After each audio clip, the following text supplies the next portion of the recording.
touch that peak, I've been grinding all week. Ain't no stopping me. I ain't getting no sleep till I touch that peak. I've been grinding all week. Ain't no stopping me. Ain't no stopping me.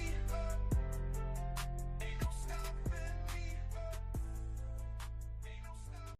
I'm hiding, I'll be so lonely. Yeah. I'm hiding, I'll be so lonely.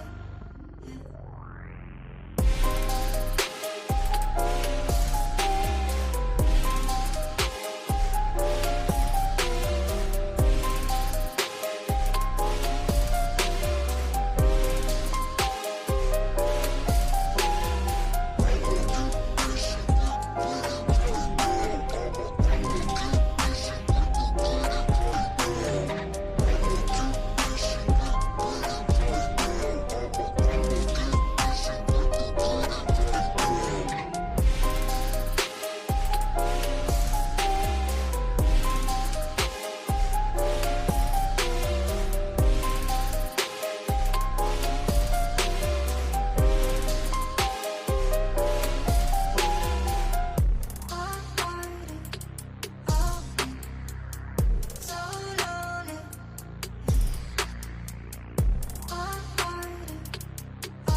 Touch that peak.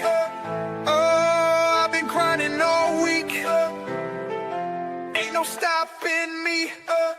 I ain't getting no sleep till I touch that peak. I've been grinding all week. Ain't no stopping me. Ain't no stopping me. Ain't no stopping me.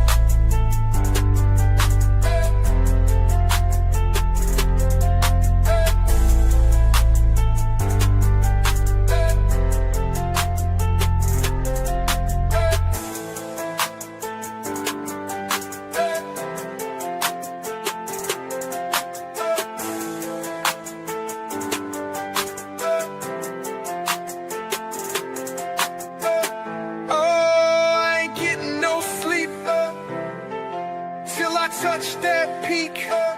I've been grinding all week. Ain't no stopping me. I ain't getting no sleep till I touch that peak.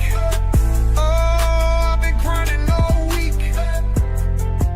Ain't no stopping me. Ain't no stopping me. Ain't no stopping me.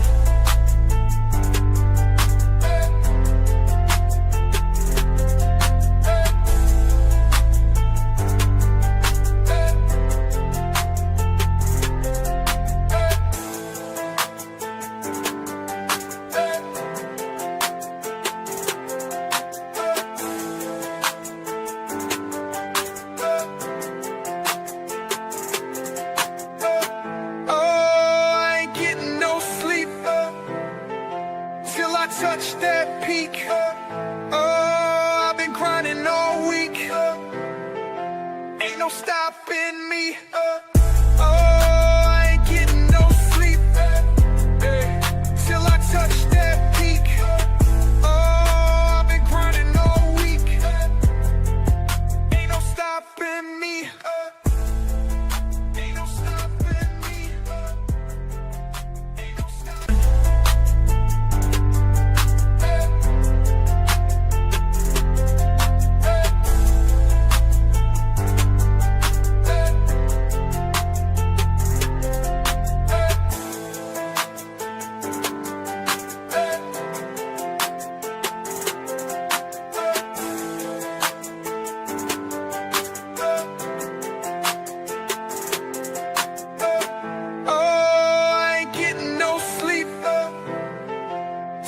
Touch that peak. Oh, I've been grinding all week. Ain't no stopping me. Oh, I ain't getting no sleep. Till I touch that peak. Oh, I've been grinding all week. Ain't no stopping me. Ain't no stopping me. Ain't no stopping me.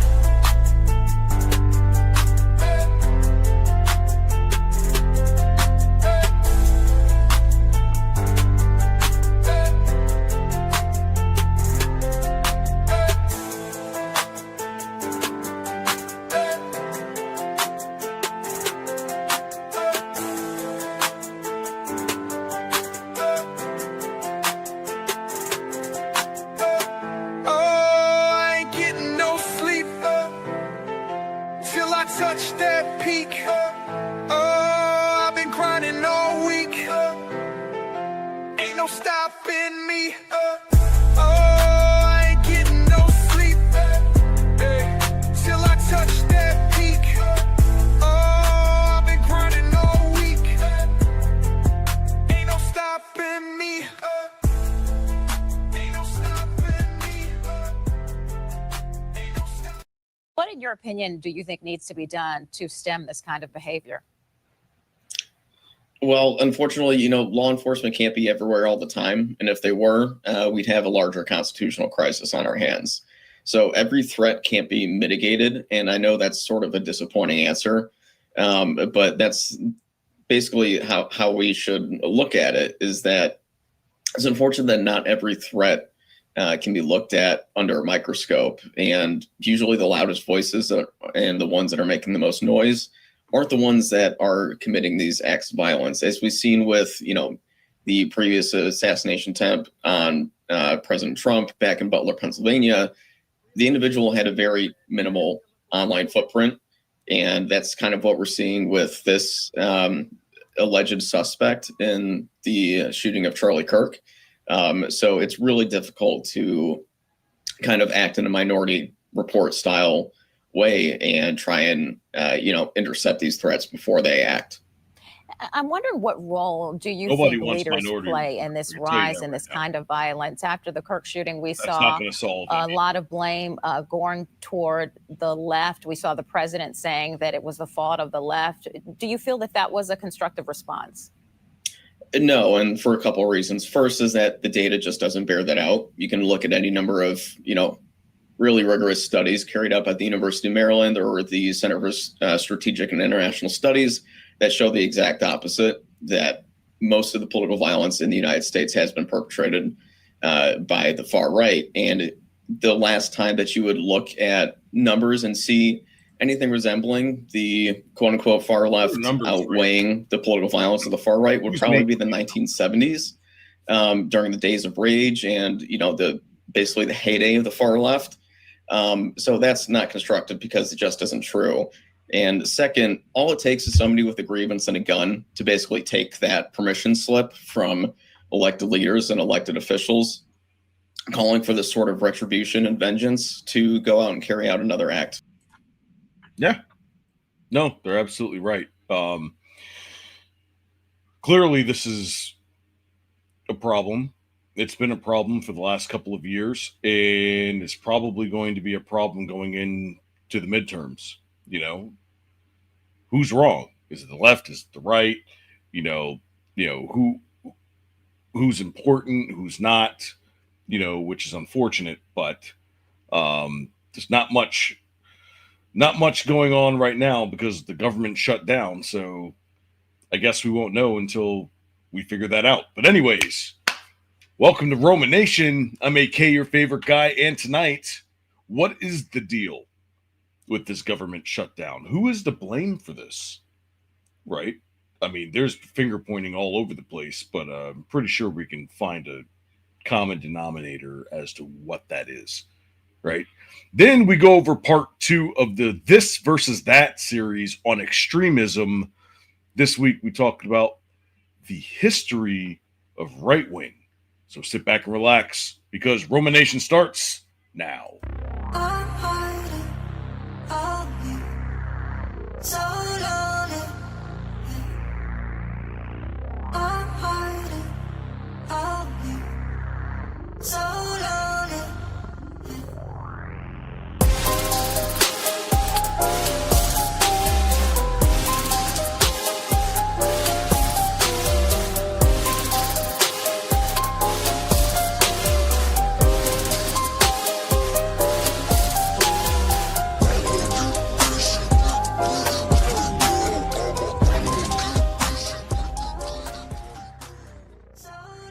All right, we're back for another week of ROMA Nation. It is Scrap Jaw in the house. How you doing? Pretty good. Good to be back. I was out in Arizona visiting some family last week, so it's good to be back here. Oh, Let's get back to it. Let's go. Oh man, you missed out last week because I went on a couple of rants. I'm gonna have to catch up on it. I've been catching up on work 'cause all last week I took half days while I was out working remote, and so yeah, I've been catching up on. I got plenty to catch up on. So. Oh, absolutely. Yeah, I mean, I think extremism is on everybody's minds right now because there's no telling, why these things are happening, what's going to happen next. The left's blaming the right blaming the left, and there seems to be this whole both sides debate, which hopefully we can break down because there's no way that you can just say okay both sides, right? Because if you say both sides, you can say that about World War II. Oh, well, there was violence on both sides. Like, of course there was violence on both sides. I mean, Dresden was pretty violent, right? We can all agree with that. Yeah, but the reality is that you have to look at the times. You have to look at recent history. You have to look at different trends that have happened over the course of decades to see exactly how you got there. But there's always two sides to the coin. So last week I went over what extremism is, set the definitions because a lot of people don't really understand certain definitions. They just kind of make it up as they go along, and we had to set that straight. So this week it's about right-wing extremism, and we're going to hold the right accountable. All right, because we started this show out doing that when we clobbered QAnon. Oh man, that so was. Let's keep that scorecard rolling. Let's go. Yeah, back in the day, is that got cops and stuff coming out my window? So I got my window open and the fan blasting because it feels great right now where I'm at. Late summer cool evenings, the crickets are still chirping. Not anymore. They're like, yeah, screw this. I'm out of here. Oh, we still got them over here on this side of the Appalachians. Yeah, they made their way down south, so it's a nice and quiet night. But first, before we do that, you already know what I'm about to do. Come on, go to riseofmiddleamerica.com and check out our lineup of podcasts from history to news, pop culture, true crime. Now we've got sports. That's right. We've got a show for all your needs. We also got a Discord where all the magic for ROMA Nation happens. You want to be a podcast host, producer, researcher, or writer for us, it is the only place where you can be a part of the fastest growing podcast community on the net. At the top of the page are the links to our socials. And at the bottom is our merch site. where you can get all of the latest Roma Nation fashion. All right, so please like, comment, subscribe, hit that notification button so you don't miss a moment of the action. I think it's time. It's been a couple of weeks since we've done this. Is it time for the bump? Hit it.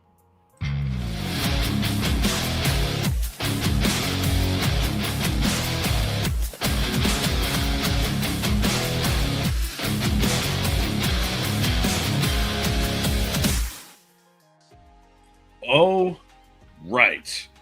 So, tonight we're going to open up with the firestorm that's been raging in Washington. The U.S. federal government has officially shut down as of October 1st, 2025. It's not just another headline. The shutdown messes with people's paychecks, public services, research, national security, and the confidence in the government itself. And right now, Washington is being treated like a score to settle. So, go ahead. I don't know whose paychecks it's messing with, but it looks like the IRS is still at work because their deductions are here on my stub this week. So, Uh-oh. oh wait, hold on. Never mind. Wrong guy. Wrong paycheck. Wait a minute. Hold on here. You trying to get me in trouble here? Look at it. We're what, 5 minutes into the show? Technically, it's 17 with the pre-roll. Tell me about it. No, but you're right. You know, I still have taxes being taken out of my check, and I'm pissed. I am absolutely pissed because we're supposed to have no tax on overtime, no tax on tips, and I don't see that happening. So, anyways, Just saying. let's go ahead and figure out what happened. Let's go. For breaking news live in our nation's capital, where the U.S. government is shut down this morning. That shutdown went into effect at 11 o'clock our time when lawmakers failed to pass a spending bill. It's the first government shutdown in more than 6 years. So we have a lot to get to this morning, including how the shutdown will affect you at home. Yeah, we have team coverage. Audrey Russo's live at MSP with a look at travel and other impacts. But first, let's get right to Michelle Beck at the live desk, who's tracking overnight developments. Guys, right now I am waiting for the president to weigh in on the shutdown because ever since a minute after midnight D.C. time, the government's been out of money. You can see the pivotal moment overnight right here. The 60-vote threshold having not been achieved, Up, the bill upon reconsideration is not passed. That was Congress failing to pass a bill to keep federal dollars flowing. This is the first government shutdown in nearly 7 years, and we don't know how long it will last. Democrats are holding back their votes, demanding negotiation. They want money for health care subsidies, which are expiring for millions of Americans under Obamacare. Republicans say those discussions can wait. I simply don't understand why, when behind closed doors, our Republican colleagues say, we know this is bad, we know where our farmers are, we know the tariffs are bad, we know that is bad. They keep saying it, but then they go out there and do exactly what Donald Trump wants. Far left interest groups.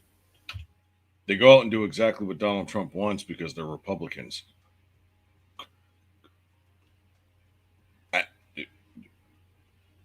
No shit. And far left Democrat members wanted a showdown with the president. And so Senate Democrats have sacrificed the American people to Democrats' partisan interests. Now, I hope it will be some comfort for Americans dealing with shuttered government services to know that MoveOn.org and other far left organizations are happy with this vote. And that was the Senate Majority Leader who went on to say the government. All right. We can stop it there. All right. So who's at fault, Mr. Ramblin' Man? Yes.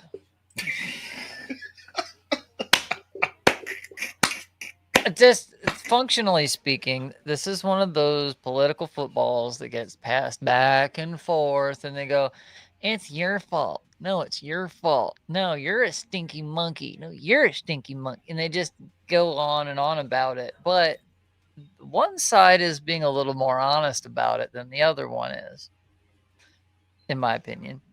Mm-hmm.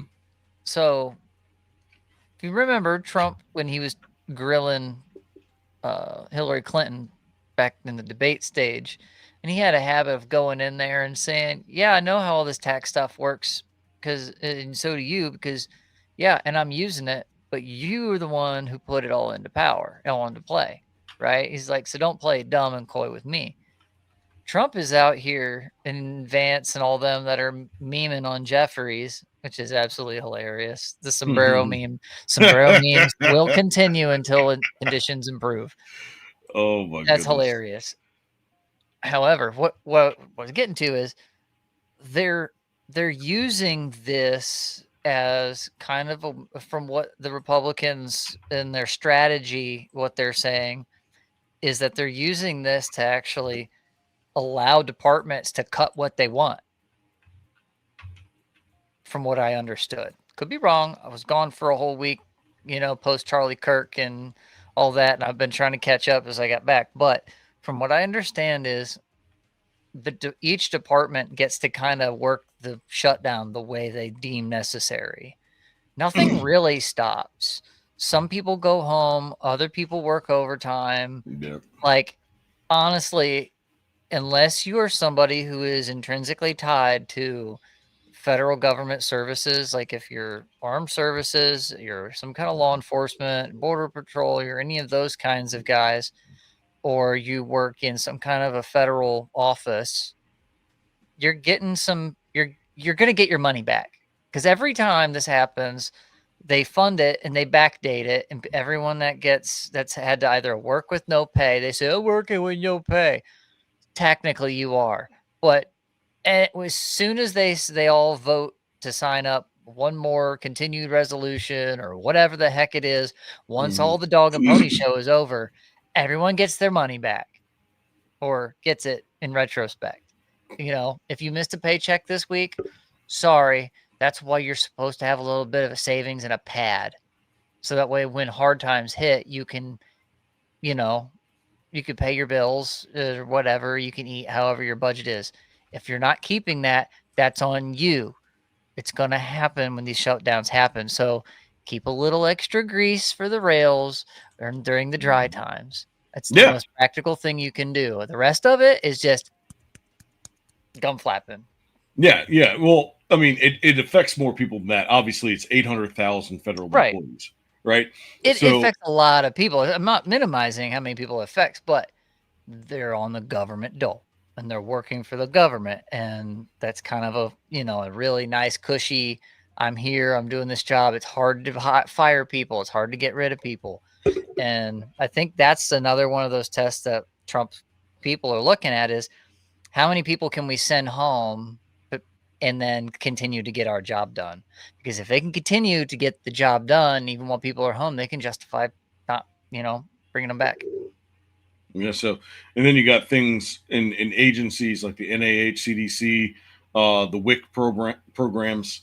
And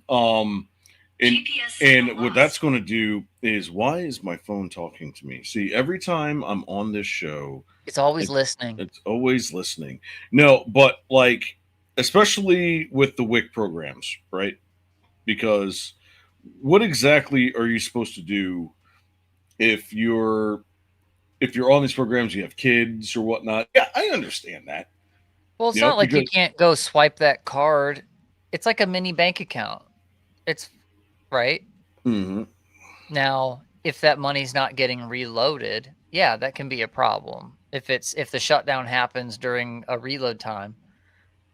But even then, like, those programs are supposed to be temporary and to subsidize where you fall short, not for you to live on forever.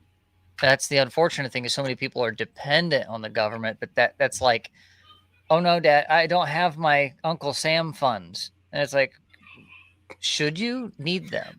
The short-term, cool. Long-term, probably not. The 1970s has entered the chat. So right. And here we are 30, 60, almost 60 years later. Okay. So what are the problems with this, right? What are the actual problems? So delayed scientific research, halted enforcement, grant programs, agencies telling staff to prepare for mass layoffs,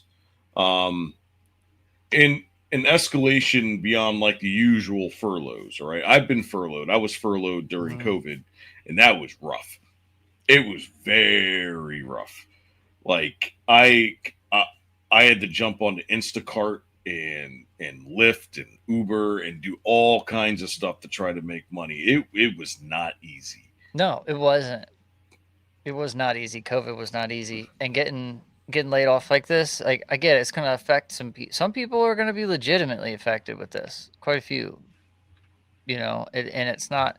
And unfortunately, this is the game I think we're going to be caught in with the Trump administration. Is the politics are going to be played. The dog and pony show is going to come out here and go the whole time. But let's not forget that this is like you're bleeding. The country's financially bleeding out, and they're trying to put a tourniquet on the wound. Our toes are going to go numb. Our faces are going to turn blue, screaming into the wind. But with the number of things I've been tracking lately, I think this is turning back the other direction.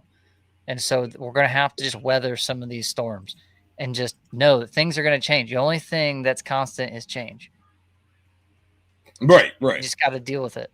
Exactly. And so, of course, there's two sides to every story.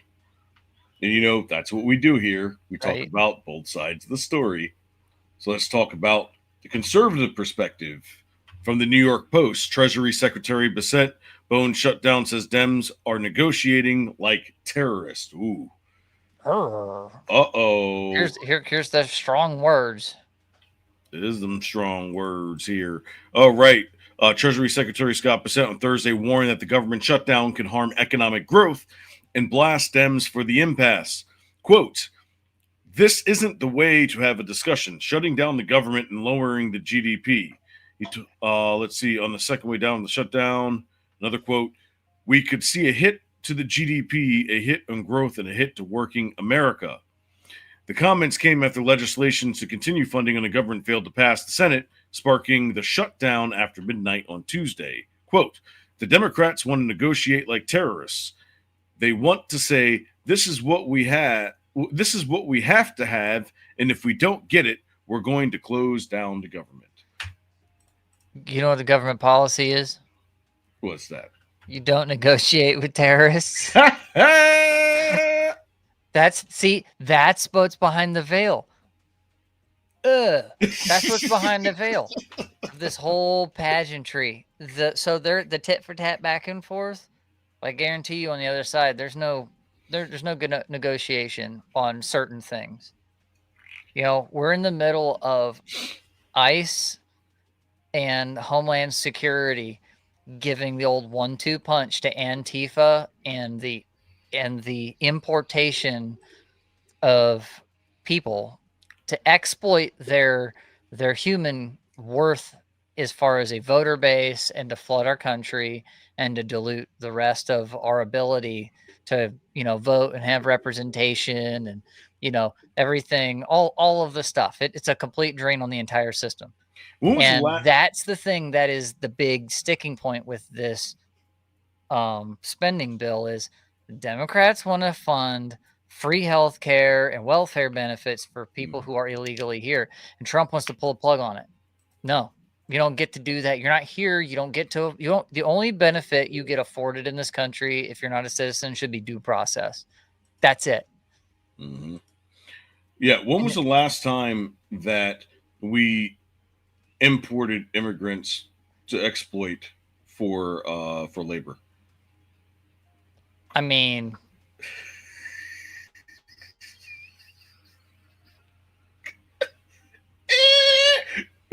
as Scrap walks off the screen and quits ROMA Nation. No, I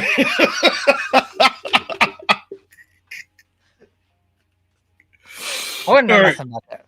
No, nothing about that. No, but seriously, like it's the thing is that all they had to do is just say, you know what?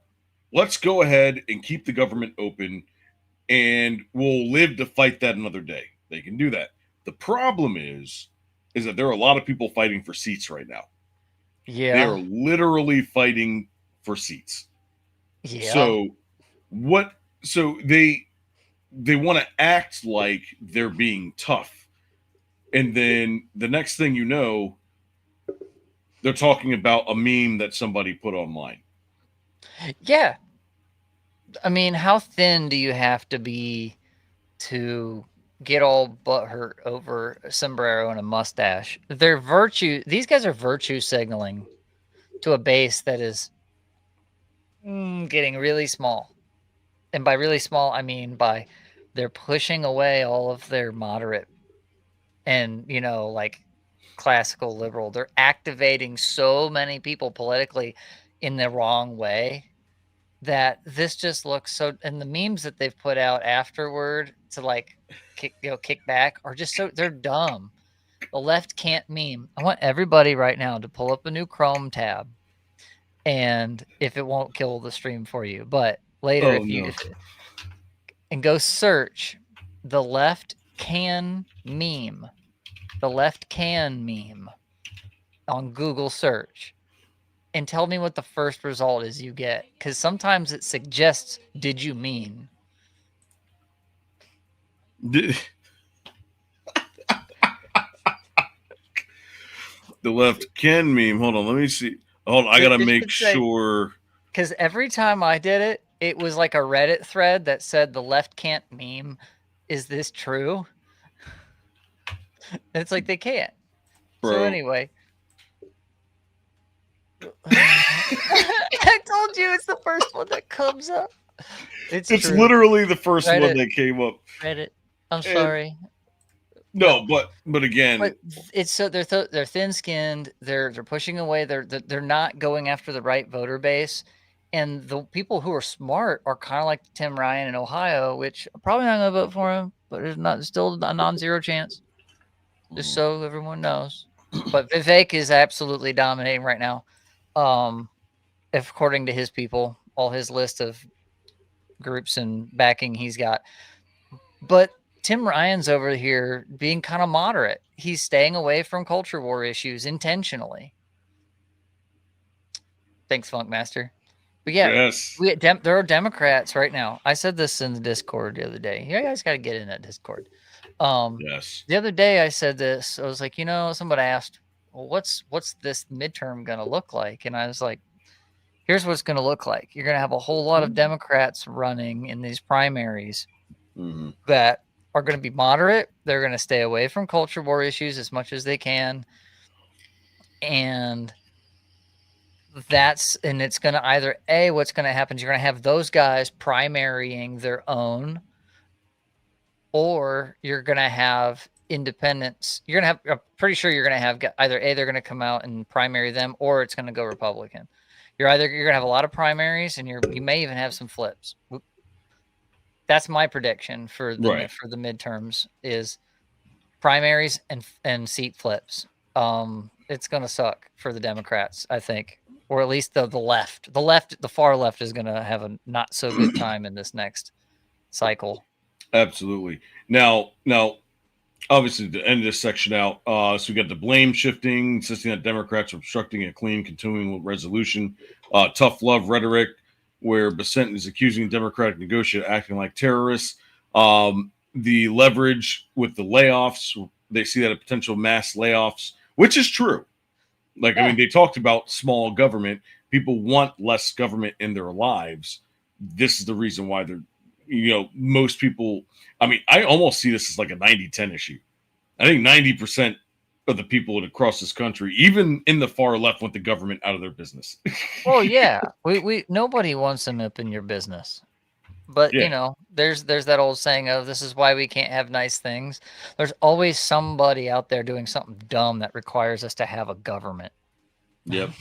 Absolutely. All right. So let's look at the liberal perspective, right? So the U.S. government is shut down. Here's what to know. This is from ABC News.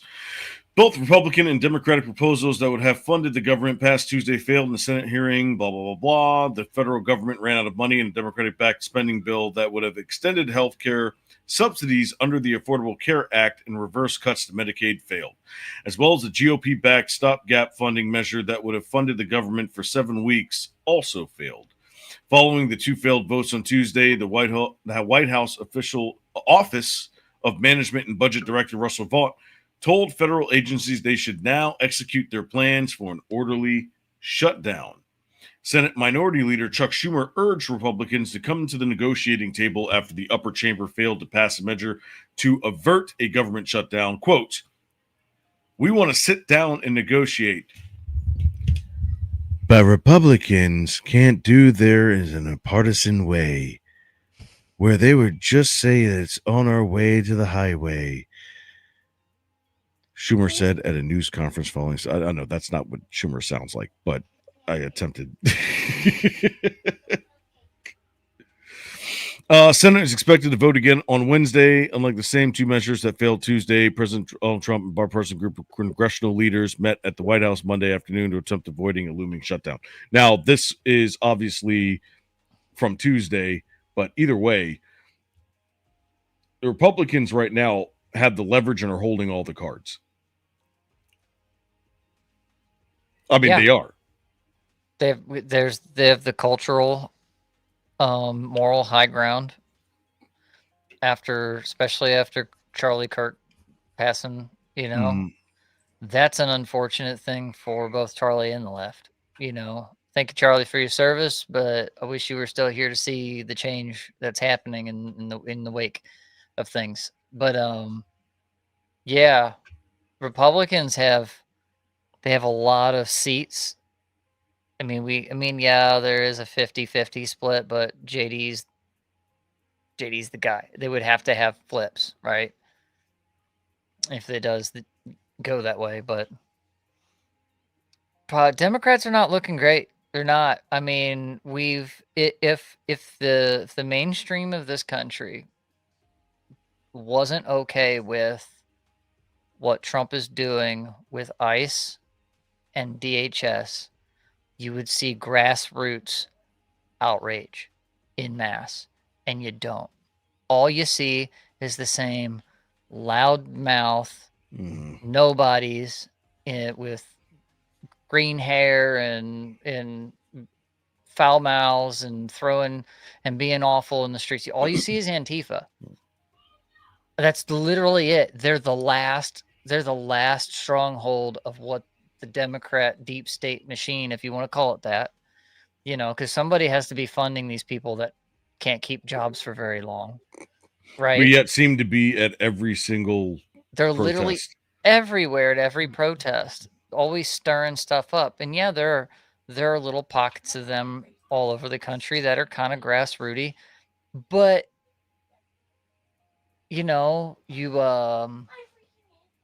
that's it.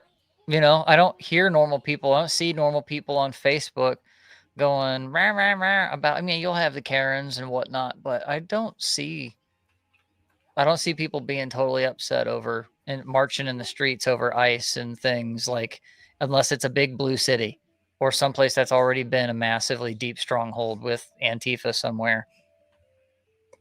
Oh, yeah, absolutely. They're just not. Nobody's going out in the street. They're not doing it. And guess what? Right-wingers ain't doing anything in the streets either. Hardly. You got a couple of guys that showed up to an ICE facility to counter protest, which turned into a fist fight, and both guys got drug into the ICE facility. I don't know if you saw that one, but dude, some of these this stuff it's real. It's real what's happening, but Democrats don't have the upper hand in any of it. They're running scared, I think, in multiple fronts. Yeah, and I think they're just saying what they need to say to not even to stay elected, but just to show face. I don't even know what it is. I don't. It looks sad. I'm honestly trying to defend them, but I can't. I wish I could. I wish I could. I wish there was something I could say. I'm not like, it's not like we're glad that ICE and a DHS have to be out there busting heads and kicking doors in and, just rounding up people that are either A, citizens that are acting stupid with Antifa, or B, you have illegal aliens that have been here for so long, they're caught up in all the criminal and the crime and stuff, where they came here just to do crime, because that's an opportunity too. Land of opportunity. We got tons of them. We got them on every level, right and wrong, left and right, and so I don't like the fact that it's come to this point where everything has to be just like swiped off the table. But here's where we're at. Phone master said, I was standing out in the street yelling obscenities earlier. No one cared. Barely noticed at all. Really. Right. Yeah, but the thing Am I is, wrong? no, not at all. But the reason why the right is out at these protests, I don't think it's there because they're there to protest the left. I think what they're doing is they're bringing out their cameras and they're showing that, hey, they're not out here just grabbing people and tossing them in the back of unmarked vans and taking them off. Right. Like, they're only here to protect the federal facilities, and that's it. Yeah, they have lines, and they've made their lines of where the federal property starts.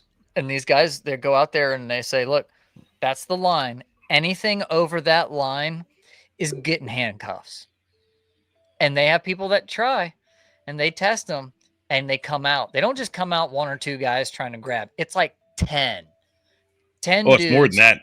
More, at least 10 in the smallest group I've seen come out in full tactical everything, and they just you step the line, you're going in. They may not get like huge prison sentence or anything, but they're gonna get wrapped up and get slapped on the wrist, and they're gonna get their cages rattled. It's like, this is not a game.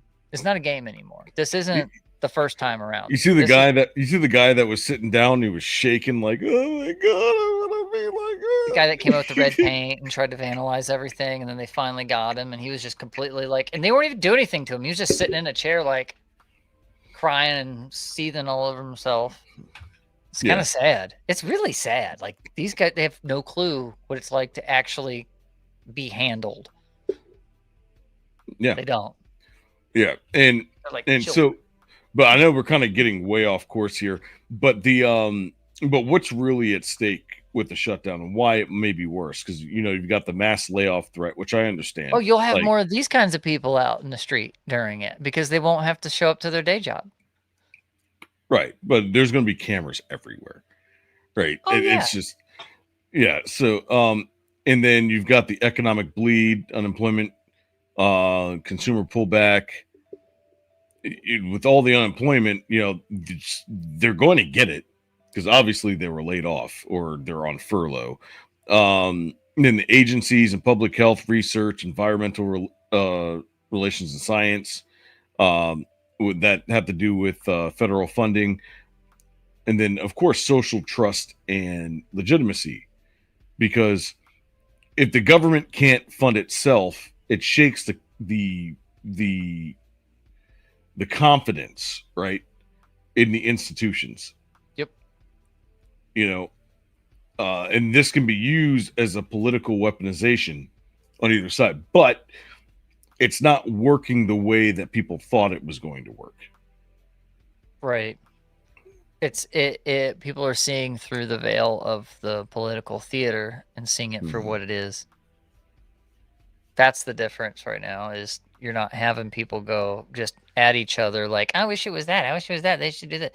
No, like, I don't think normal people are like, why are you doing this, Democrats? Why are you acting like that? Yeah, and again, like I'm trying to defend them, but it's hard. It's so hard. How am I supposed to defend it?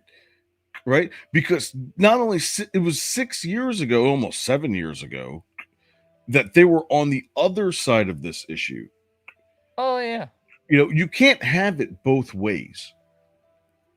No, you can't. And the thing is that the internet is forever. People, I mean, literally 15 minutes after I wouldn't even say 15 minutes. There were people putting out videos that were predicting what the Democrats are going to say, and they literally said exactly what they said we were going to say. And it's like, the Babylon Bee who is on your PR team? Babylon Bee has been doing journalism lately. lots of real journalists. Dude, the Babylon Bee has been undefeated for years. What's their prophecy rating now at this point? Like, all of when they do satire of things, it's like there's a running list of ones that come true. Yeah, it's like 120%. No, I'm just kidding. It's stupid. It's like 90 something. It's insane. It's stupid. Oh man. Well, I mean, really, it shouldn't be called the Babylon Bee. It should be called Babylon New York Occam's Post. Razor. It should be called the New York Post. The New York Post. Dude, Oh my their god. headlines are fire. New York Post has some fire headlines. They've been known for that. Remember, like 30 years ago, the New York Post used to be like the tabloids. Oh yeah, They used to be like the tabloids. It was crazy, and now it's like, look at me now. Look at me they've now. always kind of picked those kinds of crazy stories that just like that. What is that headline? They're really good at crafting them.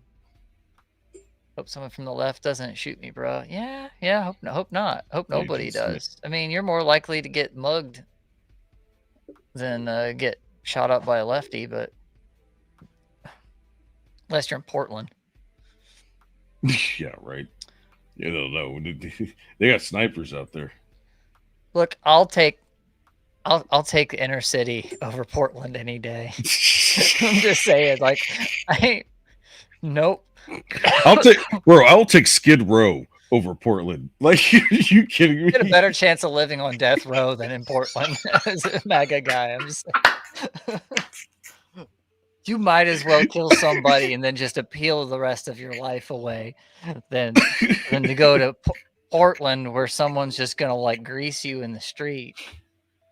Oh, I take that's all a joke. It's all jokes. It's a joke. It's a joke, guys. It's a joke. Come on now. Don't do this to us. All right. So, let's move on to extremism.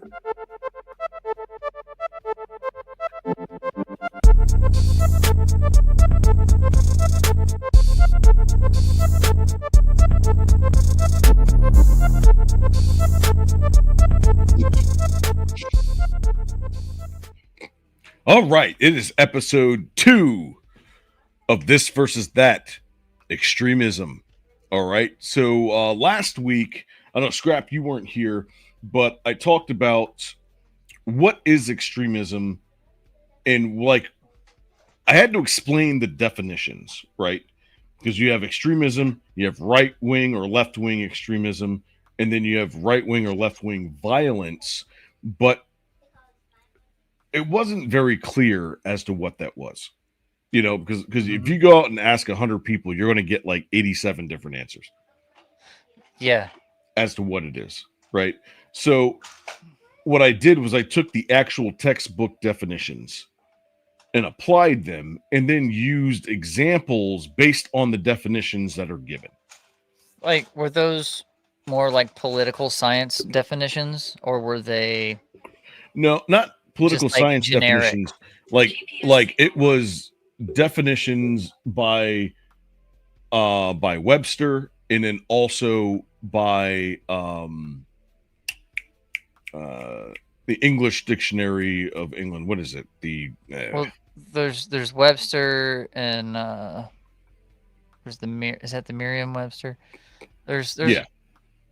I think there's like an Oxford dictionary as well. I think it was the Oxford. Yeah. So I made so that we can at least come to a consensus as to what it means, because if you're going to debate this, you have to know what those definitions means, because words have meaning, and the meaning are their definitions. And what I've ran into a lot is that, you know, somebody will say, "Oh, this person is a right-wing extremist," and you ask them, "What's a right-wing extremist?" Or vice versa, "What's a left-wing extremist?" And they never answer the question. They're just kind of like, "You're a bigot." It's like, okay, so we're back to they don't square even one. investigate like where you stand on a, and the right wingers do it too. Yes, you know, they do. And we'll get into some of that tonight, you know, as far as some of those views. And it's definitely not like one bucket or the other, or, you know, there's a lot of lack of absolutes because so many ideologies overlap. And especially if we are talking about World War II ideologies, which I believe was on the thumbnail. So we're going to get into a smidge of that stuff.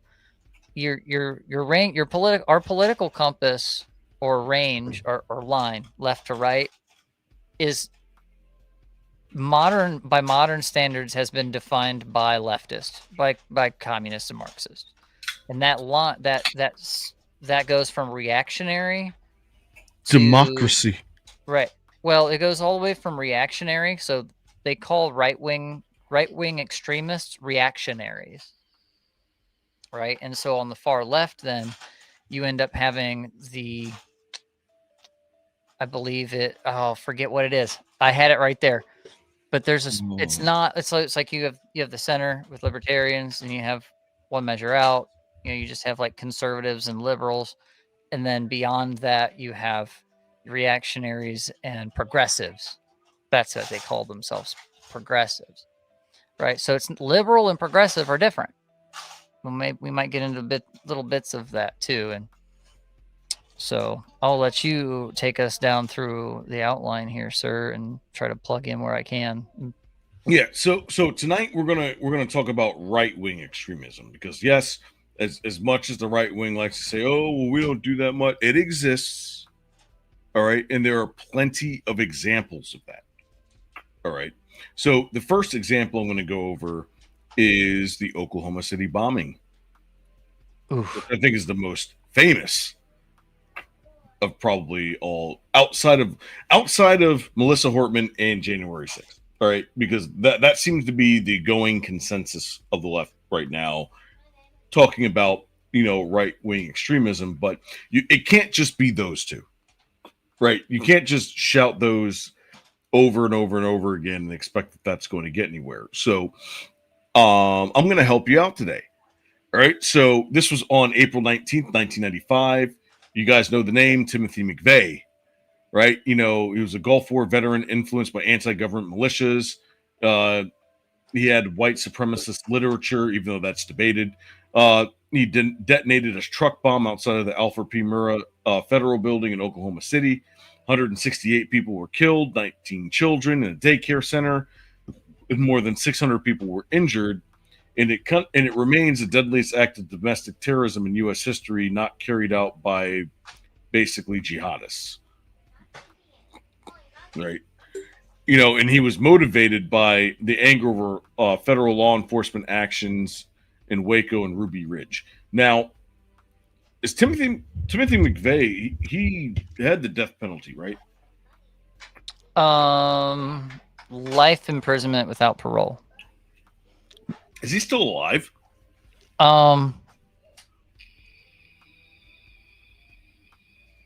Let's see. He might be. I don't think he's gone.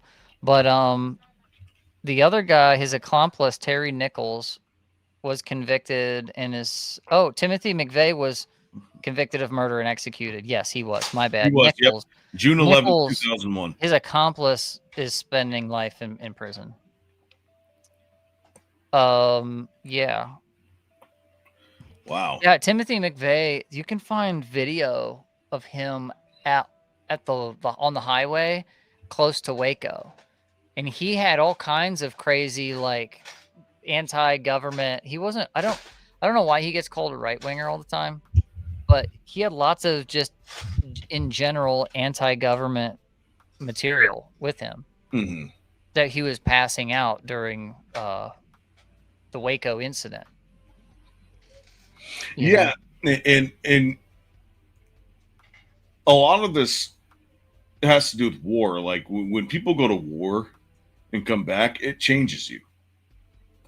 It changes you, and especially if you're not a low-ranking officer, but if you're like kind of in the middle and you kind of have this tug of war between like between moralities, right?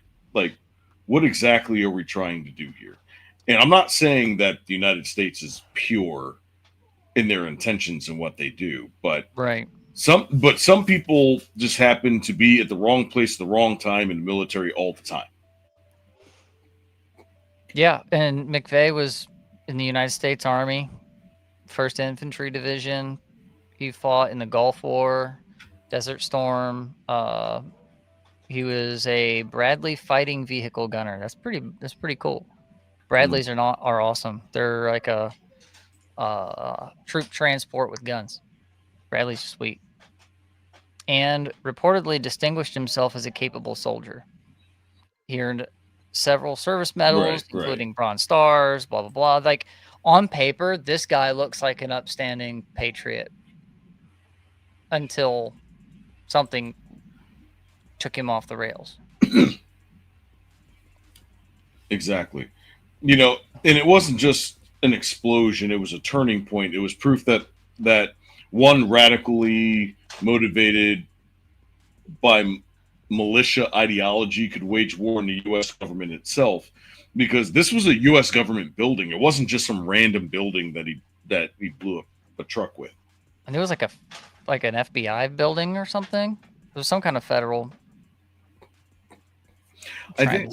Let me see. It was it was the Alfred P. Murrah Federal Building. Yeah, it had FBI offices in it, probably. Yeah, exactly.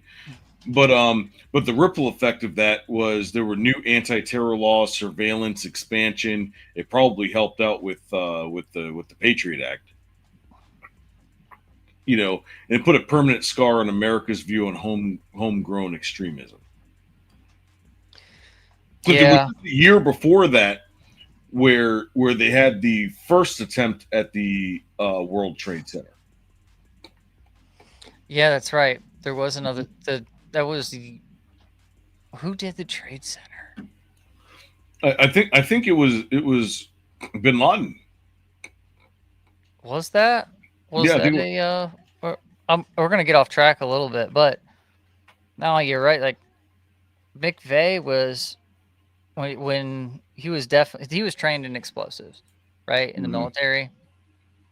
He tried to go into the special forces, but he failed with that, and I guess he carried resentment with it. And then, like you're saying, Waco and Ruby Ridge, and he also was reading into extremist stuff with the Turner Diaries.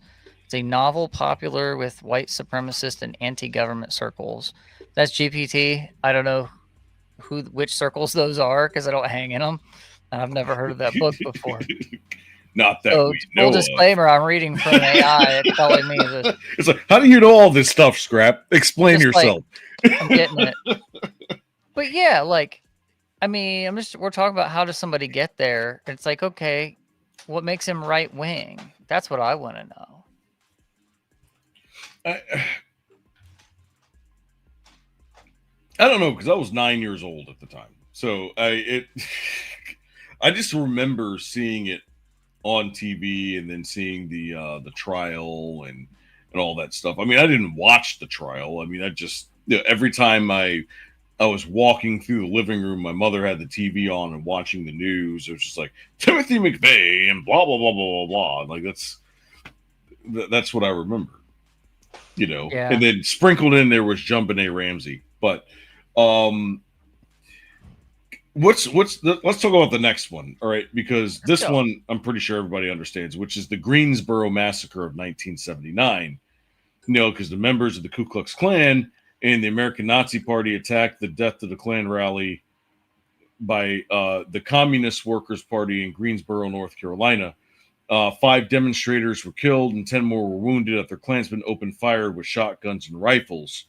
The violence was fueled by radical hatred, anti-communism, and white supremacist organizations in the South. And despite video evidence, both perpetrators were acquitted in the trials, fueling mistrust in the justice system. What year was that? 1979. Okay. Anti-communist. Aren't the KKK like Democrats? But like Democrats weren't as like lefty progressive then, were they? Well, I think this was kind of like a because now we're talking the alleged flip, right? The left right flip, which happened, and so that's when like all the the fascist stuff and all of Because the Jim Crow was Jim Crow like thing. 20 years before that, right? Yeah. So Right. it I don't know. But then I again, understand. it's the South. Go ahead. Yeah, Sorry. I'm sorry, yeah. but it's like that's kind of not fair either. So I'm kind of exposing a lot of the things that make this difficult because the Mhm. way people vote isn't necessarily Democrat Republican. A lot of times it's North South. If they're a Mhm. Democrat from the South and a Republican from the South, they're probably going to vote together quite a bit because they're from the South in those time frames. So you're going to have Ku Klux Klan kind of little meshing, overlapping. Some of that's the uniparty stuff, even possibly, kind of stuff. I'm going to say kind of because I don't want to put today's political understanding and commit an anachronism and like put our framework on and way we see it on the way their era was. Right. Right. So Right. but it was just interesting to hear KKK knowing history, Democrats singing them being anti-communist as well as racist. So maybe that's where we inherit some of that accusation of right wing or conservatives being anti-communist today. Right. Well, not just that, but back then during the Jim Crow, it was the Jim. I wouldn't say Jim Crow Democrats. It was the, what would you call it? The Dixiecrats. Dixiecrats. Yes, it was the end of the Dixiecrats. All right, because I think the party. It's not that the party switched. I think that the Democratic Party splintered at that time, right? Because if you really think about it, the Republican Party hasn't really splintered in a way. It's just that there were other types of parties that joined in with the Republicans. Well, the Right. Whig Party went the way of the dodo bird because they were not willing to join with the abolitionists and slavery. And so the Republican Party's birthed out of anti-racism Right. stuff. And so it has a lot of momentum getting up into that era. But somehow it ended up, that's where they started to put the brakes on it. The Democrat Party kind of like fizzled and had to gather itself back together. And then the Republican Party was just chipping at them, through Reconstruction and all of that. So maybe that's what it was. Maybe it was that the Republicans were rising in the South and the Dixiecrats were crashing at that time. And that's where you kind of get that issue. You get people that ride coattails. Oh, I see where that's going. I'm going to ride over there and stay in power or something, but I'm going to still be a KKK guy. Yeah. Right. And that's why people now still think that, oh, well, it's the old South. Everybody down South they have this old school mentality. And it's like, not really.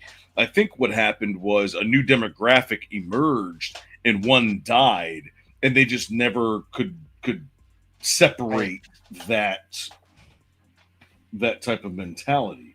Right. We got some pretty good things here in the chats. Let's see.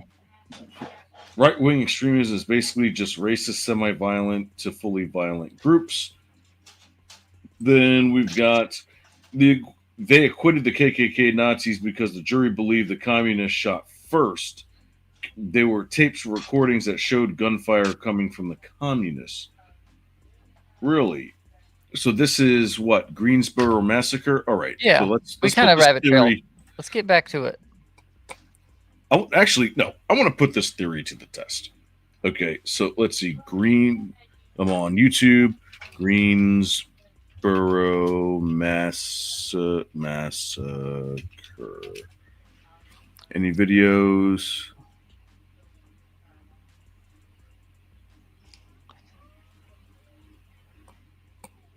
Do you feel like watching a video on this, or do you just kind of want to? Do we want to like do a sample of it? Let's sample it. Is it how long is this? Is it short? Can we get a good? We've got a couple of the shortest is 3 minutes. Okay. We've got one from. Oh, okay. Here we go. Let's do.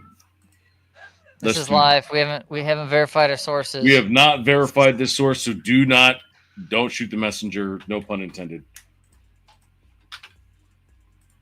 All right. Let's see. Greensboro, North Carolina. On November 3rd, 1979, members of the Communist Workers' Party prepared for an anti-Klan rally.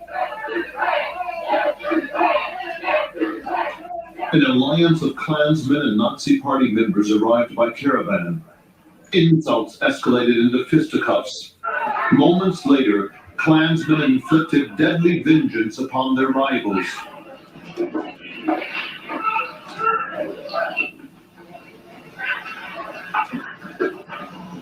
That's crazy.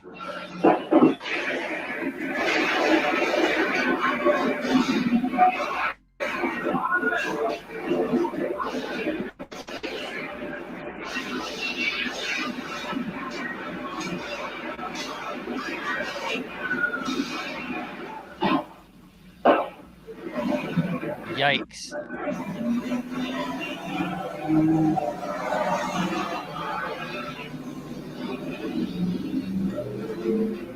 And ladies and gentlemen, that was your first drive-by. It was created by white people.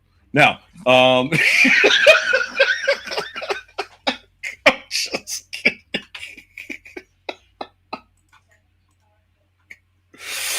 Oh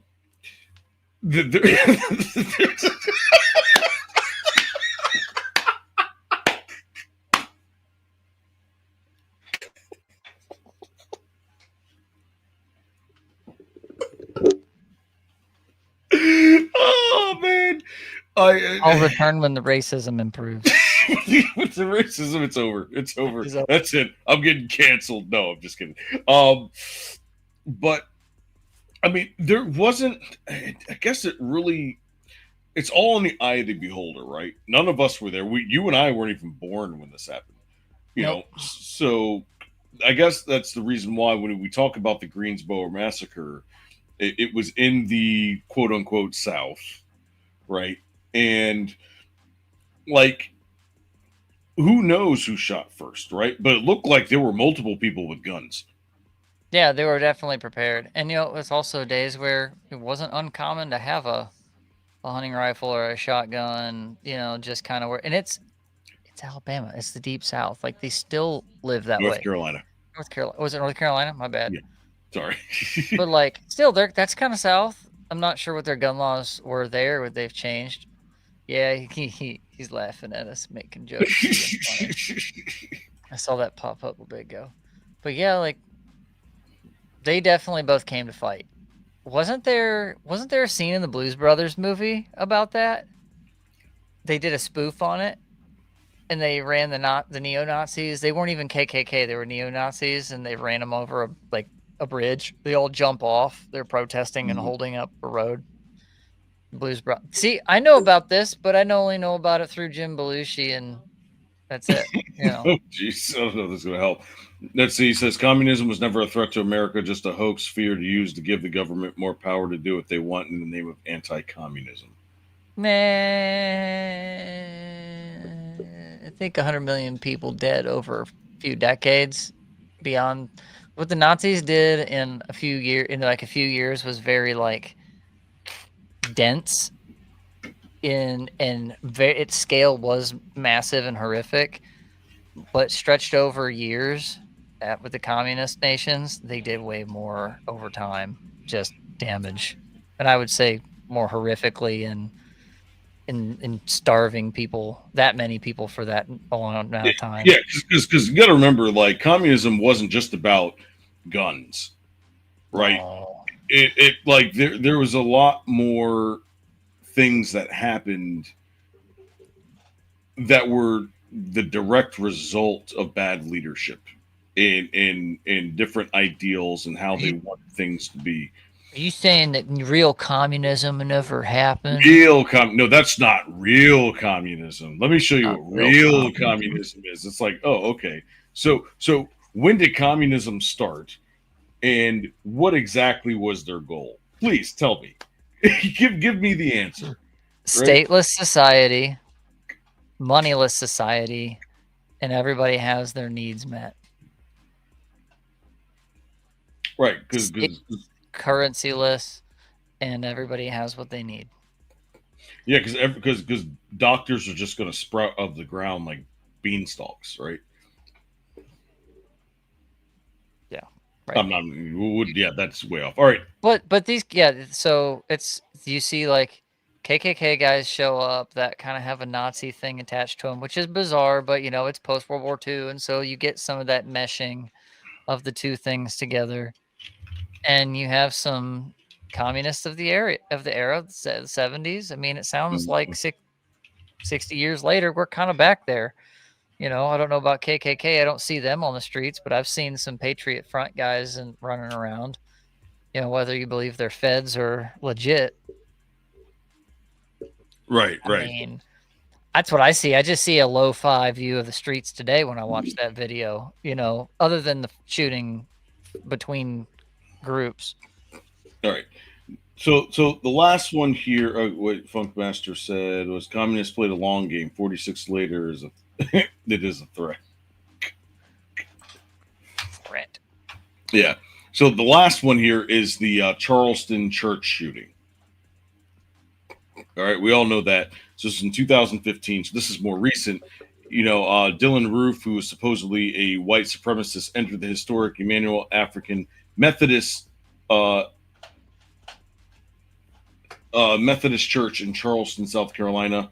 After, man, the Carolinas are just, they're not getting a good rep right now. They're really not.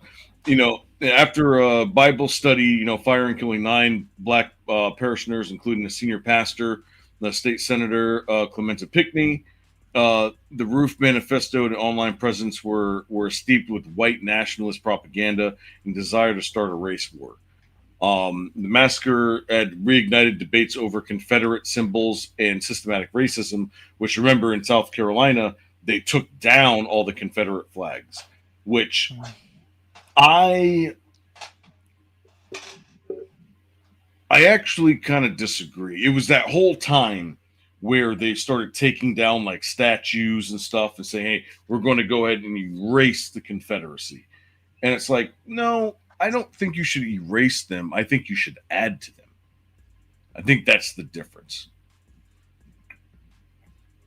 If you want to say, all right, well, this person did all these great things, that's fine. But tell the whole story. Right. You know, and because that's how you depict history. You don't depict history by erasing it. Yeah, no. I mean, between Uncle Ben and Aunt Jemima and the Land O'Lakes girl and, you know, like, and the Cleveland Indians and different sports teams. Washington Redskins. The Redskins. Like, they whitewash these brands and they eliminate our ability to have the discussion. And the only way we're having the discussion now is because they're trying to take those minority faces off of whatever that was, instead of going, hey, let's have a conversation about this. And then you could go to the sports teams and go, hey guys, there's a history here. We'd like to tell it. Are you in? Can you help us out? We're just going to say, here's where this comes from and why we use this, and maybe acknowledge some of the garbage from the past and go, but now we're going to rededicate this to being able to tell that story and honor them, at least in that they are known regardless, right? Instead, it's like, no, you got to take that down. You can't be the Cleveland Indians anymore. Yeah. And then generations are not going to know who the Cleveland Indians are any more than most of us know who the Spiders were or any other previous team. What are you going to do? Erase all their stats? Like, I mean, it's going to take a few generations, like, before people realize it. I mean, it took a long time, even when the Browns went to Baltimore. Well, it was a lot more than that, because the Browns went to Baltimore and 5 years later won a championship. That's the reason why they're pissed. They've actually won 2 championships. And since the Browns have come back, they've had 41 starting quarterbacks and like 18 head coaches. Wow. Like, what do you... Art Modell took with him all of the trade secrets. Mm-hmm. Anyway, we're off track. No, we're not. You're going right into my ballpark. No, We're off track. This is why the right wing is violent, because you steal our football teams. Ohio's coming back. No kidding. Yeah. Wyatt says they should have added statues and pillars to honor the people who suffered under slavery. Instead, they removed the pro-CSA stuff, and it is an empty spot. History gone. Yeah, they should tell the whole story. There's a lot of people that have contributed a lot of great things to modern science and education and society. We can tell the nasty parts about them, not even in like church history, where we're like, oh yeah, this guy and that guy, they wrote this and they had a really good understanding of that doctrine and how this works and blah, blah. Even guys like Martin Luther, okay, when Martin Luther came through and the Reformation was in full swing, well, not really full swing, but was beginning because of his, beef, not really beef. He was asking the Catholic Church, hey, we need to kind of like slim down some of this big church stuff and go back to the book, the way it's written. And they didn't like that. And, they chased him all around and blah, blah, blah. And eventually he ends up getting to live his life out kind of in some kind of seclusion in a castle away from things. But here's what happened. As much as the majority of the Protestant church is grateful for Luther, there are things we disagreed with him on. And we're like, look, that guy sat in a castle high and all safe and pretty, while a man who disagreed with him over whether babies should be baptized or if you should be baptized in your faith as an adult, a guy who disagreed with him on that spent time in a hole until he died. They did that to Martin Luther sat and did not protest while another brother in the church rotted in a dungeon over a disagreement over baptism. And we admit that. That's the thing you need to be able to do is go, okay, we have heroes, but they're also villains at a level. They're not perfect people. But some good things have come out of them regardless. Exactly. And that's the thing that I think is missing across the board when we look at historical figures that are either really evil or really heroic or paragons or, infamous in ways. You have to have both sides. They're not human unless you give them the affordability. Unless you can admit that Hitler probably loved his dog. Like you're not being honest about it, okay? We'll give him that much. Yeah, right.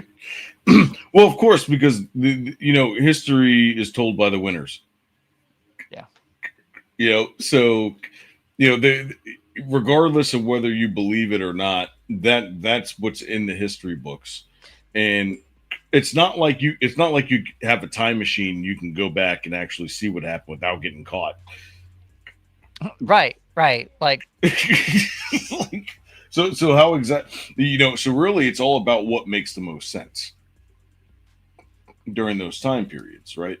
Because I don't believe that there was an asserted effort in the South by every single white person in the South to make sure that black people were all dead. Like, I don't believe that.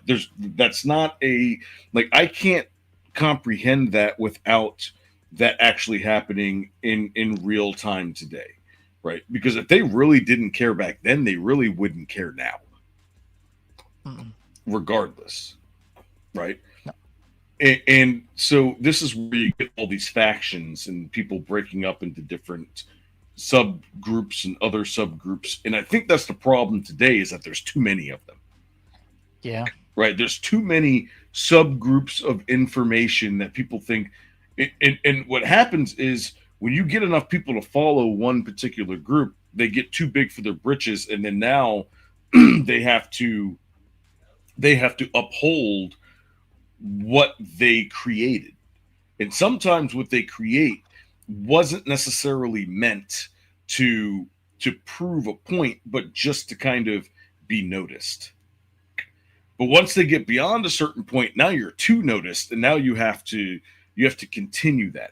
And that's what you see on the social media sites now. When you get a lot of people that are, I'm sorry, I'm going to call out JoJo from Jers, because she tends to have a lot of. You're her biggest rival, and she has no idea. She has no idea that I am her biggest rival, and you're going to get crushed, biatch. I'm just letting you know that right now. She created this video, and it wasn't like a video that was created by somebody else that she reposted. She actually made the post, right, with the video of Pete Hegseth having problem doing a pull-up with the new standards. But what she didn't do, and which was proven like literally 3 minutes later, was that he had done 50 pull-ups, like 100 crunches, and like all this other stuff over the course of an hour. But yet she posted that up, was look at this, he can't even do a pull-up. How was he, the Secretary of War or whatever? And I'm like, you just got the short, but they don't care. They don't care. They know that they're going to get. The reason why they do it is because it's not because they have a bunch of people following them that like them and that are going to respond. It's the people that don't like them, know it's a lie, that respond, and they make money off of it. Yeah, I see a lot of that slop. We were talking about the photo. Okay, right. Do you have the recent guy with the LDS in your notes? Is that in the lineup? Can we talk about him as far as right wing? Because they're calling that right wing. And there's really something to say about that. So this guy that we all know now at this point, not too long after Charlie's passing and murder, a guy up in Michigan runs a truck, lifted GMC Cummings with two big American flags sticking out the back, former military, it looks like if it wasn't for it being a GMC, it would be MAGA all day long. Because no self-respecting redneck right-winger is going to get caught dead in a GMC. Anyway, other than making fun of his truck, there's a couple pictures we see of him from Facebook, and one of them's got a Trump shirt on him. Right. And it's like, okay, that's a meme I've seen, but it's like it looks like one of those AI slop, because there's like 100 different or more companies that are out of China. They're just mass pressing these iron-on, garbage Temu quality patriotic T-shirts, and they're selling them back to us, and they're doing the same for the left too. And there's probably even some lefties that are out there selling MAGA gear to fund their own stuff. Bro, right? we're in the wrong industry, man. Bro, we're in the wrong. Telling you.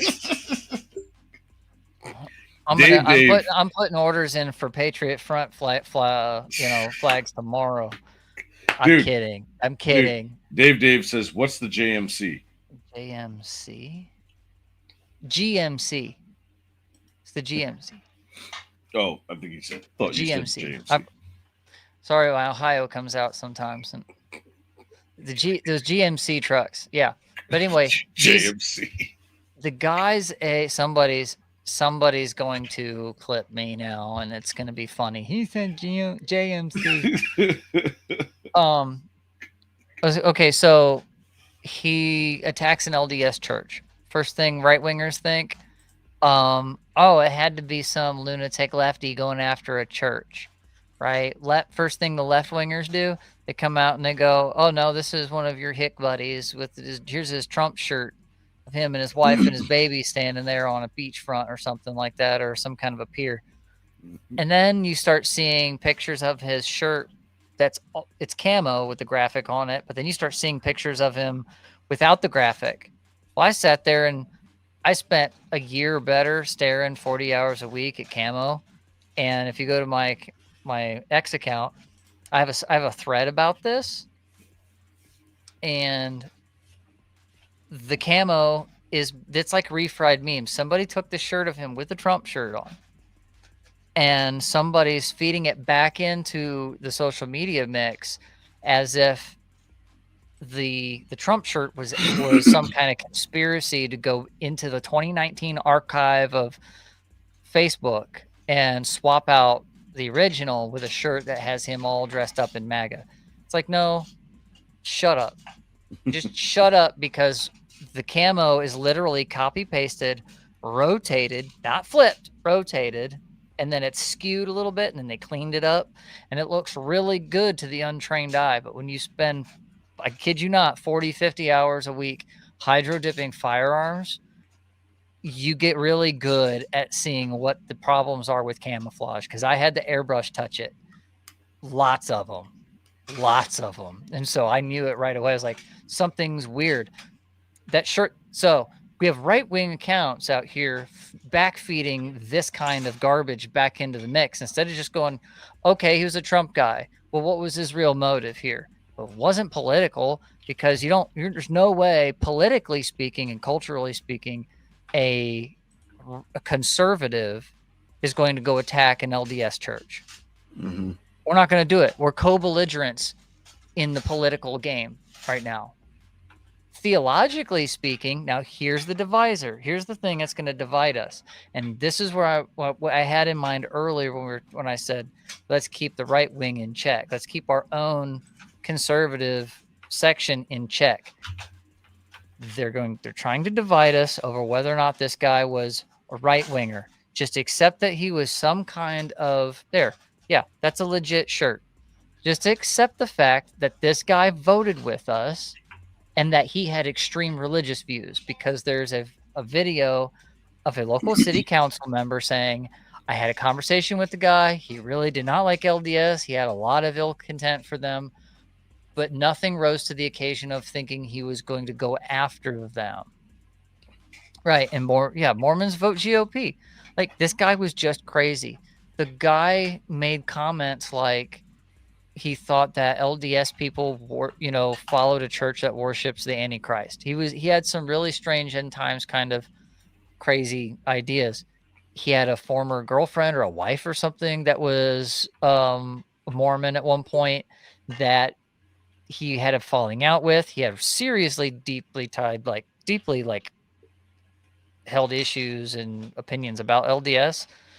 And he's a veteran. So now we add in the mix of PTSD possible. Like, this We is just talked about it with Timothy McVeigh. Timothy McVeigh. Mm-hmm. All right, full circle. Now we're back. Well, we're back here. This is something that we cannot mess up on. The difference between conservative and liberal should not have to be what was the motive of a guy that drove his truck into a building full of people, set on fire, and shot whoever he could while it was catching fire. Like, instead of going immediately to it's their fault or that kind of thing, or trying to dismiss or invent information and facts that are illegitimate, just accept what the facts are and you go, okay, that was a bad guy. Same thing when someone gets busted for crimes against children. They're busted. These people, when you get outside the normal realm of just like the mainstream of society and what's acceptable to talk about, what's kind of like within boundaries, even if you disagree, there's still a realm of tolerance. Once you get outside of that, whether it's in a religious realm or some kind of political ideological realm or the crossing of the two, that's outside of the conversation that we've been trying to have with the left, that the far left doesn't want to have. That's why at the beginning I was saying reactionary. They call the right, the extreme right is labeled reactionary, while they call themselves progressives. Why? Because when the left does political action, their goal is the reaction of their opponents. Okay? The goal of the media and the left over this guy busting up and shooting people and setting fire to an LDS church is to divide the right. Don't bite. Don't take the bait. Don't take the cultural bait that's going to poison the well. Instead, have the conversation and admit the things that are true. Otherwise, your credibility goes down. That's what we need to do as conservatives, or people that are voting with conservatives. So we have to get through the middle of this and quit having the religious discussion over whether or not they're Christians while they're still mourning. Okay. Especially posting things like, it's okay to be apologetic for your religion and your doctrines. It's not okay to be Paul when you need to be James. Paul was all about, hey, this is the right things in doctrine, and James is over here like, walk it. Too much talking. Start walking. End of rant. There it is. The scrap rant, ladies and gentlemen. I didn't even get the post of scrap rant. Where is it? Is it up here? But you get what I'm saying, right? Like, this is so right wing extremism isn't necessarily always right wing, and it's not always the. It's not always. Definitely not. It's not always. It's not always. I'm going to go out and snipe somebody. Right, and it's Right. not always. I'm mad over politics. Sometimes it's. I'm just mad. Sometimes it's just I'm discontent with the way the world is. You know, want to see it burn down. I'm tired, and there's always something else, right? Think of any time you've ever had an issue with another person that just wants to burn the bridge, right? So like sometimes that's the way they burn a bridge, is they go completely absolutely ape and they do something that's like, I'm gonna die. It's like it's suicide by cop. It's suicide by, The Las Vegas shooter. Right, Las Vegas shooter. You I know, didn't how even many? think about that one. A lot of that guy I think just killed himself in the room. They didn't even get to break in and shoot him. Like, you know, so many of these, like that's this guy, he's dead. You know, it's very, very, very unlikely that we find a lot of these kinds of people alive when it's a single person. Not like, you know, the KKK thing with the communists in the 70s where it was kind of mutual destruction. But this is one of those, like the sad part is now we're not having a conversation about veterans. We're not having a conversation about what's reasonable with like the religious beliefs and whatnot. We're not allowed to have a gospel conversation with our Mormon brothers and sisters right now because they're mourning, at least in that context, right? You know, that church right there.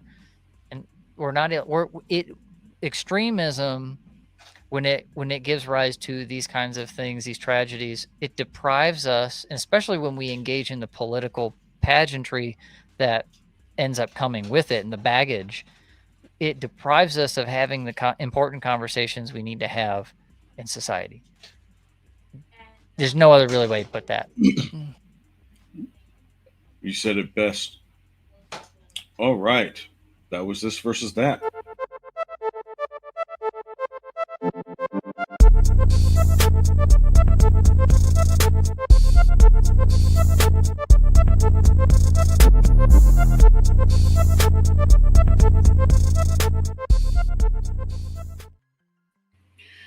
That definitely went a lot better than I thought this episode was going to go. But yeah, so we talked about right-wing extremism. You know, so if anybody from the right is saying that there is no right-wing extremism, that it's just, you know, have them watch this episode, okay? Because it's not. But the thing is that what exactly is right-wing extremism versus left-wing extremism? It's not the same thing, but just on two different sides. It's two completely different, separate motives with different meanings. Yeah, I mean, yeah, I could see that. You end up with like because like the conservatives tend to be more traditional religious and have tendencies towards, well, God's the ultimate authority and governments should be doing things morally, but they're not. And so in those realms, we have to deal with that tension of how politically engaged should I be as a religious person if my religion or my faith doesn't explicitly tell me to be, but it still talks about, you know, these kinds of topics. And so Christians have a really hard time with it, not because it's not there, but because it's not a common thing. Plus, we've been taught for years, you know, you shouldn't talk in polite company. You don't talk about politics and religion, which is the problem I think we have, because now we're trying to figure this out in the wake of cancel culture and more political violence happening and the big divisions. And it's like we have to have these conversations around. I'm seeing not only people who are really political start moving towards the traditional and the religious and the Christian after Charlie, but I'm seeing apologists, Bible teachers start moving left, not left, but like back into politics, right? So if you have political people starting to dive into religious stuff, and you have religious people diving into the politics stuff, and I think that's going to be a great thing to happen right now. Mike Winger's a perfect example of somebody that's like that. Metatron's another channel on YouTube that's really cool. He usually did a lot of history stuff, but he's like, and stayed away from politics, but now he's like, nope, I'm all in.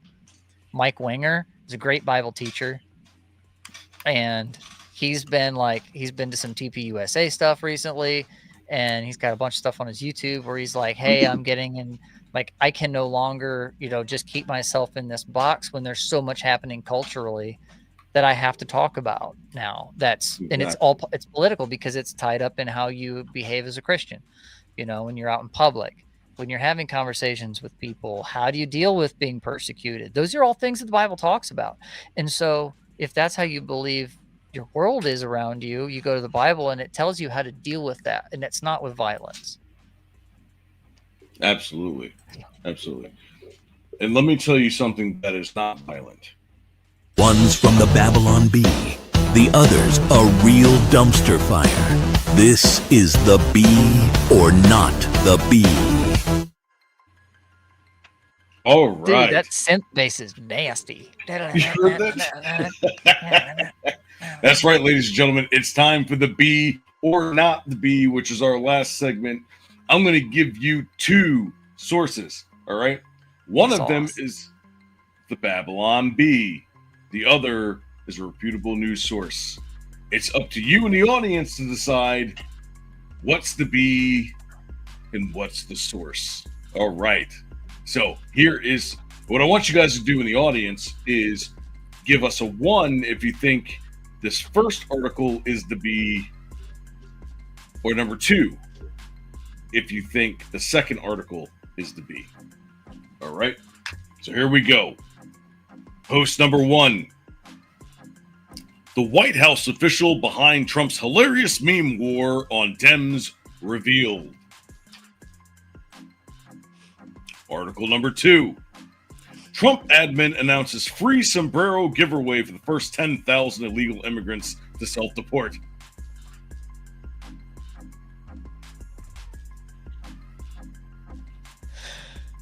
Oh, that first one's such a good redirect for a joke. Oh, man. And after everything I've seen, it would be of no stretch of the imagination for Trump to make that kind of a deal.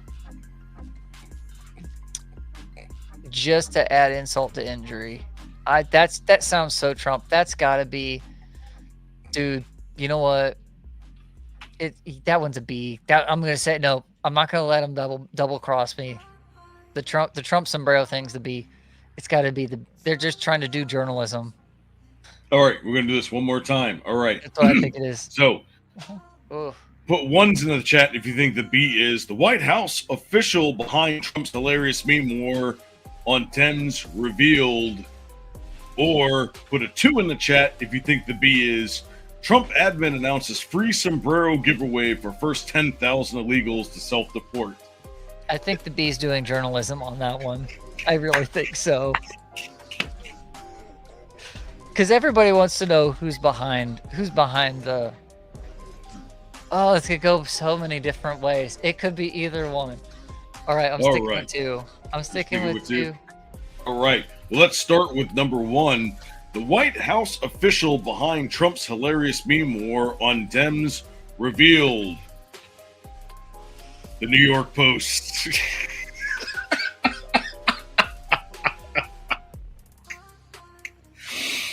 President Trump has spent the first 3 days of the government shutdown waging a meme war against the Democrats, featuring House Minority Leader Hakeem Jeffries in a sombrero and Budget Director Russ Vought as the Grim Reaper.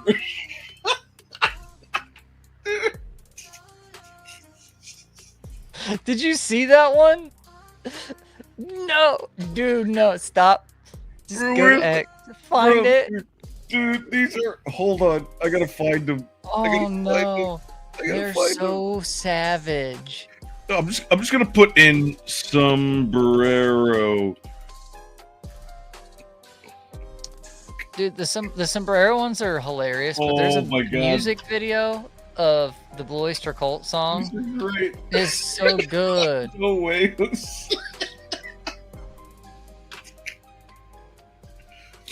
Civil War sombrero.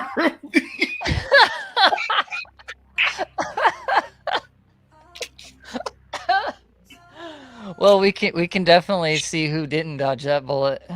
Oh, badooch. Oh. Oh my god, what this one? Did you see what Donald tweeted? Full of sand. I am offended by sombreros. Officer, you can't arrest me for being dumb. The fart noise. No. So can you tell me why it burns when I pee? How much do tampons cost here? Hey, tell me when we're live on. Did you see what Donald? Oh my god! You're not.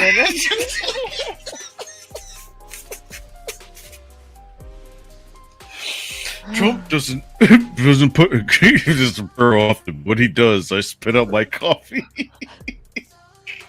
Oh. Oh my El god, Presidente. bro! What the? This is Jeffrey's final form.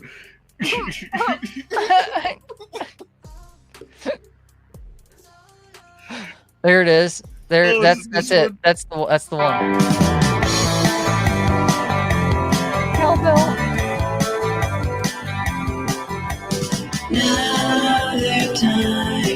All right, that's enough. We're gonna get a strike on that one. We're totally gonna get a strike. You guys gotta go check that out. Oh my god, these are awesome. Sombrero. Sombreros everywhere. Okay, I'm done. Oh, it's a great meme review. Oh, man. Who was the person? I'm literally Let's go to crying. the article. Who's the person? We can't. We have to have the reveal of the person behind the meme war. Who is this great conductor of this fabulous Pumoji train? Many of the fire ideas come straight from President Trump himself. You see it every day in his Truth Social. The White House digital team helps amplify and execute, but the spark starts with him, the source said. The winning formula is simple. President Trump and the White House actually understand what American people care about. The content does not tiptoe or sugarcoat. It speaks directly, hits hard, and tells the truth the way people are thinking. And this is why the engagement crushes anything we have seen before. I don't know if I completely buy it being Trump, but I'm definitely buying it being him giving the thumbs up for it because it's totally his style to dunk. Oh my God. And then, of course, we've got the Babylon Bee. Trump admin announces free sombrero giveaway for the first 10,000 illegals to self-deport. I so wish this was... I wish I was wrong. I wish I was so wrong on this one. I wish this was a real article. The White House launched an initiative on Friday guaranteeing a free sombrero to the first 10,000 illegal aliens who self-deport. Quote, "There are big hats. We'll call them sombreros, but did you know sombrero just means hat? Let's see. It's really something. I just learned this." Bring it up. Where's the article? I still got the post up. Which one? You still got the post on. Oh, my bad. Hold up. Sorry, I was too busy laughing. I told you they were doing journalism. They were out doing journalism again. They need this. This needs. I'm just waiting for President Trump to show up to a rally or a speech or some kind of press conference and say, you know, those guys at the Babylon Bee, they have some pretty good ideas. I'm just going with that. Oh, you know, my like goodness. he just would just drop that real quick. Just be like, I just read the Babylon Bee and go with what those guys think we ought to do. If he was to say that, it would totally drive the left up the wall. Oh my God! President Trump gets his news from a satire site. He gets it from reads Alex literal Jones. fake news. Turn the frogs gay. All right, so go to riseofmiddleamerica.com. Check out our lineup of podcasts, history, news, pop culture, true crime. We've got a show for all your needs. Up at the top of the page, we've got our socials. Listen, guys.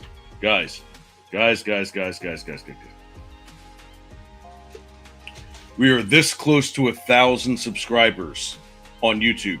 If you are watching this right now, go to riseofmiddleamerica.com, click on that YouTube link, and go subscribe. We need to hit 1,000.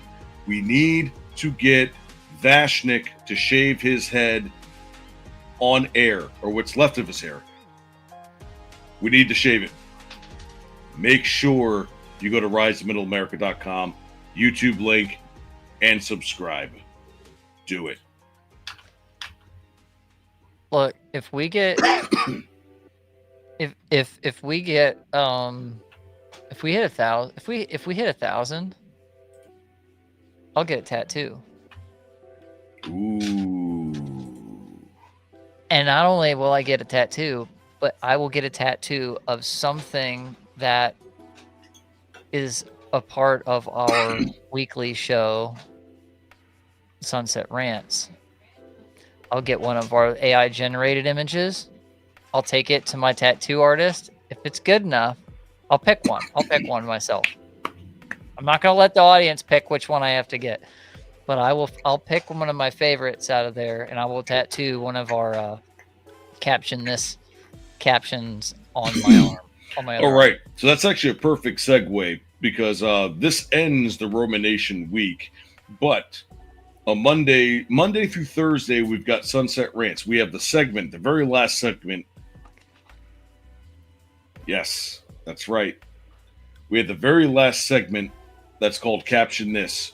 And basically, in our Discord, so go to riseofmiddleamerica.com, click on our Discord, jump in for it's the Discord /ROMA Nation Network.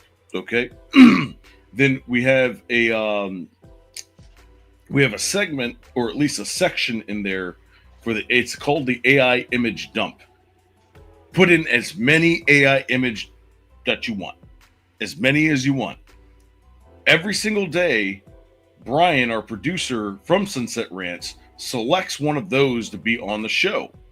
Then what we do is we pull it up, and then we ask the audience to create the best caption. And whoever has the best caption wins. And then we have a championship round at the end of the month. And whoever wins that championship round, we take your caption, put it on a shirt, and we send that shirt to you.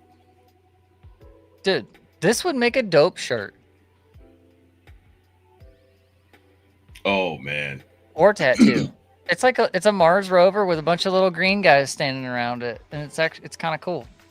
What would you caption that?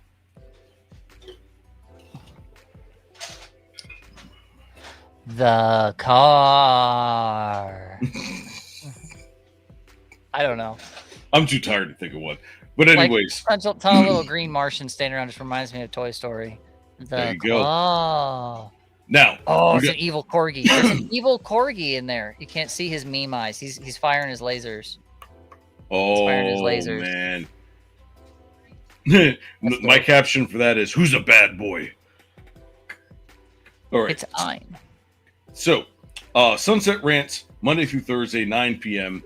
Tuesday nights, we've got the Drive-In, which is our new pop culture show at 10:20. Wednesday nights, we've got our new sports show called Roma Sports, and that's also at 10:20. And then, of course, typically on Friday nights, we have Baffle Friday at 8, ROMA Nation at 10, and that goes off into the weekend. It's been a lot of fun. Thank you guys for joining us tonight. Next week is going to be Extremism, the Left Wing. You don't want to miss that, because I've got a lot to unpack there. A lot. So I enjoy. thank you guys so much. Who else we got? Oh, bye, Mom.